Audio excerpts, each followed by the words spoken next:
Chers amis, bonjour.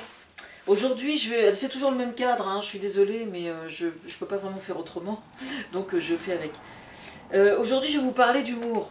Alors, j'ai le sourire aux lèvres en vous disant ça, parce qu'en fait, comment dire, j'ai plein de choses à dire sur le sujet, et je doute fortement que je puisse les dire dans une vidéo, mais bon, c'est pas grave. Le contexte est le suivant. L'animateur Tex, qui était, avant d'être animateur, était humoriste, se trouve en très grosse difficulté aujourd'hui parce qu'il a été licencié par France 2 à cause d'une blague supposée foireuse sur les femmes battues. Alors, moi je suis personnellement beaucoup plus choquée par le fait qu'il ait été viré à cause de ça que par la blague elle-même. Je suis choquée, pourquoi? Parce que je considère, je vais pas commencer par la conclusion tant qu'à faire, mais je trouve que les humoristes sont probablement la classe des gens médiatisés qui sont, comment dire, dont le rôle est le plus fondamental dans une démocratie, c'est-à-dire que par le rire, ils désamorcent tout ce qui est susceptible de nous faire peur ou ce qui nous fait peur de façon consciente. Alors pourquoi je dis susceptible de? Parce que j'ai écrit un livre sur l'humour depuis plusieurs années, j'espère qu'un jour il sortira, il ne faut jamais désespérer, qui décortique tout ça justement parce que je me suis rendu compte que l'humour fonctionnait d'abord avec notre inconscient, bien plus qu'avec notre conscient. C'est la raison pour laquelle, quelquefois, on va aller voir un humoriste sur scène, par exemple, ou on va regarder sa vidéo sur YouTube, par exemple, on va rire de ce qu'il dit, et pourtant, on rit sans comprendre nécessairement pour quelle raison on rit. C'est après qu'on se pose la question. C'est bien la preuve que c'est une histoire de réflexe. Bon. Et si j'explique ça, c'est parce que je trouve extrêmement paradoxal d'exiger des humoristes qu'ils maîtrisent tout ce qu'ils disent et tous les thèmes qu'ils abordent, alors que, justement, c'est d'inconscient d'abord dont il est question, plus que de conscient. Et ça, c'est vraiment fondamental de le comprendre. On leur demande de tout maîtriser, alors que par définition, c'est impossible qu'ils maîtrisent tout, c'est absolument impossible. Ils peuvent maîtriser en partie, effectivement. Bon, pour en revenir à Tex, je vais déjà mettre les choses au point sur un truc particulier. Moi, j'aime beaucoup France Télévisions, j'y suis extrêmement attachée, tout le service public dans les médias, que ce soit Radio France ou que ce soit France Télévisions. Je n'irai pas jusqu'à dire que c'est sacré, mais pour moi, c'est vraiment fondamental. Mais alors, s'il y a une émission que je déteste dans le service public, c'est bien Les Amours. Je n'ai jamais pu blairer cette émission-là, qui est une émission, pour moi, de voyeurs, en fait. Je connais des gens, personnellement, qui aiment beaucoup cette émission-là, et qui, au sein de leur couple, n'ont jamais été pour autant davantage respectueux de leur moitié, ou de leur moitié et, ou de leur moitié eux. Je pense que c'est les raisons pour lesquelles les gens regardent Les Amours, dans les raisons, il y a quelque chose d'une forme de voyeurisme. Ils espèrent que les couples vont se trouver piégés dans des questions un peu gênantes, et qui vont faire dévoiler des aspects qu'eux n'oseraient pas dévoiler d'eux-mêmes, bien évidemment. Bon, ça c'est mon point de vue, ça n'engage que moi.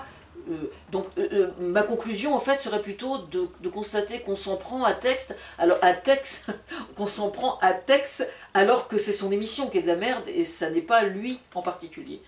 Voilà. La sanction qu'il a eue là est juste pour moi non seulement injustifiée mais profondément dégueulasse. Voilà. Alors effectivement aujourd'hui avec l'histoire de Balançon-Port, l'affaire Weinstein, etc. et tout ce qui se passe aujourd'hui sur les violences faites aux femmes, on est en droit de se demander si on peut rire de ça.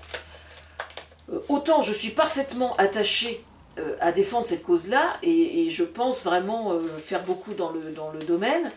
Autant le fait de voir un humoriste sanctionné à cause de ça me choque 10 fois plus qu'aurait pu me choquer la blague en question. Je l'ai entendu la blague ce matin, j'ai pas ri, effectivement, j'ai pas ri, mais on s'en fout, c'est pas le fait de rire ou de ne pas rire qui est important. Il arrive tous les jours que des humoristes rient de certaines choses, et parce que vous n'allez pas bien, parce que vous n'avez pas la pêche, parce que vous êtes levé du pied gauche, pour X raisons, bah, ça vous fait pas rire, voilà. Et puis on peut parfaitement être sensible à certains humoristes et puis pas à d'autres. C'est une chose tout à fait normale. Je veux dire, il n'y a rien d'étonnant à ça.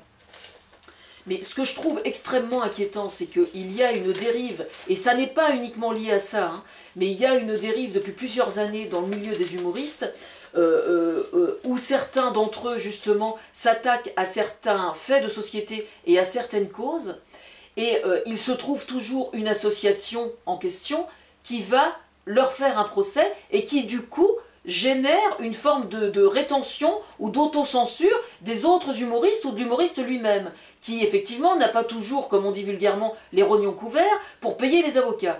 Et ça, pour moi, c'est extrêmement inquiétant au sein de notre démocratie. Voilà. Donc moi, ça me choque vraiment. Parce que demain, je veux dire, il y a quelqu'un qui va faire un sketch sur les roues, il va y avoir une association de roues qui va dire « Ah ben non, moi je porte plainte pour ça ». Je veux dire, au sein des handicapés, il est arrivé, et je ne sais pas où est-ce que ça en est, mais depuis plusieurs années, il est arrivé à plusieurs reprises que des humoristes soient attaqués par des associations de handicapés parce qu'on a raillé tel handicap ou tel autre. Eh bien, je suis désolée, mais rire du handicap, c'est une chose salutaire. Même si effectivement certains se trouvent blessés, il est fondamental de pouvoir le faire, parce que le fait de le faire empêche d'une part comment dire, même si ça blesse éventuellement, il est important de le faire parce que ça désamorce la peur qu'on éprouve, que chacun éprouve vis-à-vis de ce phénomène-là. Voilà. Et pour moi, c'est vraiment important. Je pense notamment à l'association AIVI dont je parle souvent, qui est l'association internationale contre le viol et l'inceste. Et je me souviens avoir posé la question, alors tout ça je l'ai expliqué dans mon livre, mais évidemment je le fais en vidéo, mais j'avais posé la question justement sur le forum en question, parce que c'est un forum qui est fréquenté par des gens qui sont soit des victimes de viol ou d'inceste, ou bien qui sont proches de victimes. Et donc ils m'expliquaient que non, eux ça les faisait pas rire. Mais même si eux ça ne les fait pas rire, entre dire je suis choqué par le fait qu'un tel rit de tel sujet parce que je me sens blessé, c'est pas parce qu'on se sent blessé qu'on est pour autant susceptible de porter plainte contre. Il est là le gros problème en fait. C'est normal d'être choqué après tout. Hein. Quand vous marchez dans la rue, vous allez à une réunion de famille, vous avez quelqu'un qui va sortir une blague sur un sujet particulier où vous êtes particulièrement sensible, vous n'allez pas apprécier, c'est pas pour autant que vous allez lui casser la figure. Bon, vous me direz, là c'est médiatique, donc c'est pas la même chose. Bah si, c'est un peu la même chose justement.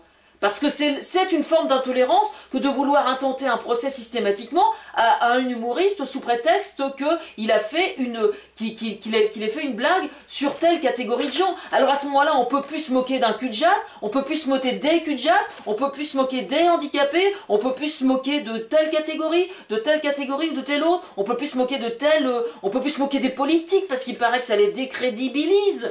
On peut plus se moquer de rien ni de personne.